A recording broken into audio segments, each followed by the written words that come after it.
creo que acá lo que hay en este libro es decirse, bueno, esto se puede plantear como un largo plazo porque en definitiva en política, a partir del sistema de partidos que tenemos desde el año 97, hay dos bloques en el Uruguay. Está la amplia convergencia de izquierdas en el Frente Amplio y estos partidos que yo defino como republicanos, que sobre todo tienen el protagonismo de blancos y colorados, pero que no es excluyente, hay otros partidos que están allí también, y que tienen algo en común y que se traduce todo eso en la elección casi siempre de balotaje. Hay unos que están por un lado y otros que están por el otro. Bueno, eso le estaba faltando una convergencia teórica porque la lectura política que se hizo y histórica de los últimos 50 años del Uruguay siempre fue una lectura en donde blancos estaban por un lado y colorados estaban por el otro.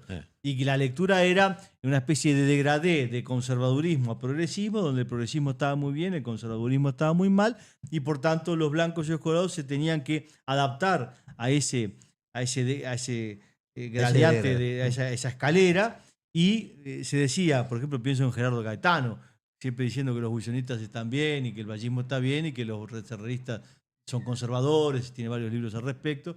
Y eso yo creo que es una lectura izquierdista de la historia que hace que los partidos no tengan, los partidos tradicionales, no tengan una lectura propia de decir, no, pero nosotros tenemos que poder leer la historia de nuestras actividades y de nuestra identidad de manera distinta. Hay un excelente libro de José Rila que se llama La actualidad del pasado. Este libro mío conversa con ese libro, que es una tesis doctoral de José Rila, que es un brillante historiador, que dice, bueno, los partidos políticos en Uruguay, en todas partes del mundo, pero en Uruguay, que es lo que él estudia, lo que han hecho es forjar su identidad en torno a eventos históricos que han de alguna manera moldeado la personalidad de cada uno de los partidos. Por tanto, hay un uso de la historia, y es un uso legítimo, porque cada uno en cada circunstancia hace en función de sus propios valores. Una cosa era ser neutral en la Segunda Guerra Mundial y otra cosa es ser pro-aliado, yo qué sé, por decir algo muy lejano en el tiempo. Y así las cosas. Efectivamente, yo creo que hace por lo menos 30, 40 años o más, en realidad los que leen a los partidos políticos blanco y colorado, los que interpretan, es una hegemonía cultural izquierdista.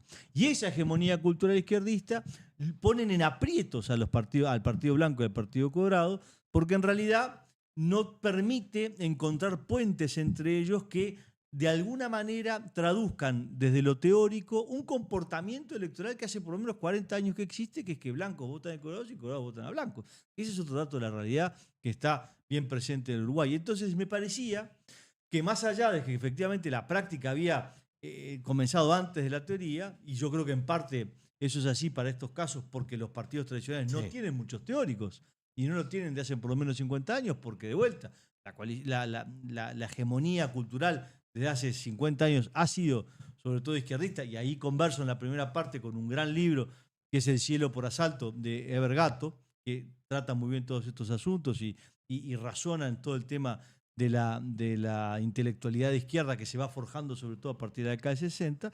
Y en ese sentido entonces es como una reflexión que es un poco más amplia que lo puramente electoral de cómo votó el Partido Nacional en Salto y cómo votó el Partido Colorado, y entonces si se tienen que unir o no, que también está eso en la tercera parte que está llena de cuadros, de resultados, de análisis, que es bien politológico electoral, pero también procura hacer un ensayo, un poco, un texto, un libro un poco más amplio que analice cuestiones de identidad históricas, de relato del Frente Amplio y de la izquierda en general, que moldea las identidades de los partidos, y como consecuencia de todo eso, pensarse como el adversario del Frente Amplio en una lógica patriota y patriótica, en donde lo sustancial es la soberanía nacional. Ese es otro tema muy importante. Entonces, en ese esquema global, es una reflexión amplia que trata diversos temas y que procura ser una herramienta ciudadana para pensarnos un poco mejor. Y por eso que hago estas presentaciones desde un lugar que no es partidario, sino que es de ciudadano y analista político,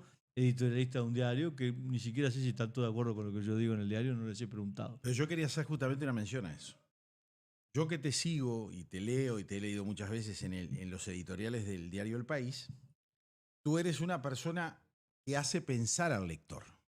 Bueno, Por lo te tanto, agradezco. la esperanza que uno tiene, porque yo tampoco lo leí, porque recién llegó el primer Hace 10 días ejemplar. que salió, hay que ser Exacto, justo, no es que ¿no? no, No lo que hemos se lo leído. mandé antes porque salió No me hace cabe 10 la días. menor duda que por cómo organizás vos tus editoriales, debes haber organizado el libro de tal forma que lo que hace esto es hacer pensar a la gente. Bueno, hay, por ejemplo, para darle un poco de color a la entrevista, en el sentido de Sí. que hay cosas que pegan, A ver, alguna. golpean, ¿no? Por ejemplo, el Partido Nacional es un partido que siempre tiene como una de sus figuras icónicas a Aparicio Saravia, que efectivamente lo es. Pero a mí siempre me pareció que había algo raro allí. En particular, bueno, ahí empieza a haber libros que están en la bibliografía, bibliografía, perdón, que son libros un poco viejos, en el sentido que están editados hace muchos años. Y que yo tuve la suerte de heredar de mis bisabuelos, de mis abuelos, y que mi bisabuelo, al inicio del libro hay un reconocimiento a mi bisabuelo blanco, vasco, Garicoitz, y a mi bisabuelo colorado y vasco, Ugarte. Y en particular, mi bisabuelo Ugarte, que era colorado y de Río Negro, tenía una biblioteca colorada interesante, riverista era él. Su hermano era ballista. Y entre los dos tenían al Partido Colorado bastante gobernado en Río Negro. Lo tenían controlado. En Río Negro. Se lo dividían, lo iban llevando bien. Inteligentes los Ugarte. Que por cierto son los mismos Ugarte del número 5 de Uruguay. ¿Ah, sí? Sí. Manuel Ugarte es hijo de Miguel Ugarte. Miguel Ugarte de la familia Ugarte. Mi tatarabuelo es Miguel Ugarte. De ese tatarabuelo que vino a España salen todos los Ugarte estos. Hay otros Ugarte más. Algunos futbolistas y otros de buena unos pluma. futbolistas y muy inteligentes sí. Y otros que escriben libros. En todo caso, para volver al asunto, Saravia es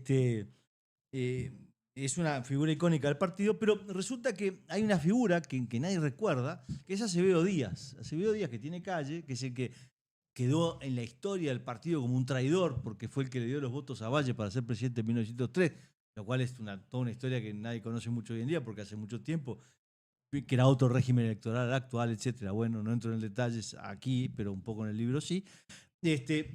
Y hay una base muy interesante porque Acevedo Díaz y Valle, en 1903, lo que hacen es un primer gran acuerdo blanquicolorado moderno, que después vuelve a retomar Herrera con Terra en el año 33, que en la década del 20 también tiene sus propios desarrollos y que son los, digamos, antecedentes más viejos de una cosa republicana, que no es que desmerezca a Aparicio Saravia, pero que sí obliga a repensarse tanto lo de Valle como lo de Acevedo Díaz y lo de Saravia en particular, en una genealogía política de comportamientos y de concepciones que es un poco distinta a la que tenemos habitualmente entre nosotros. Hay una persona muy importante que es Carlos Pareja, que escribió un libro que está allí también en la bibliografía y que refiere a un pensamiento un poco más filosófico en torno a cuál es el modelo ideal de gobierno de los colorados, que es mayoritarista, y cuál es el ideal de los blancos, que es pluralista, y el debate acerca de todo eso.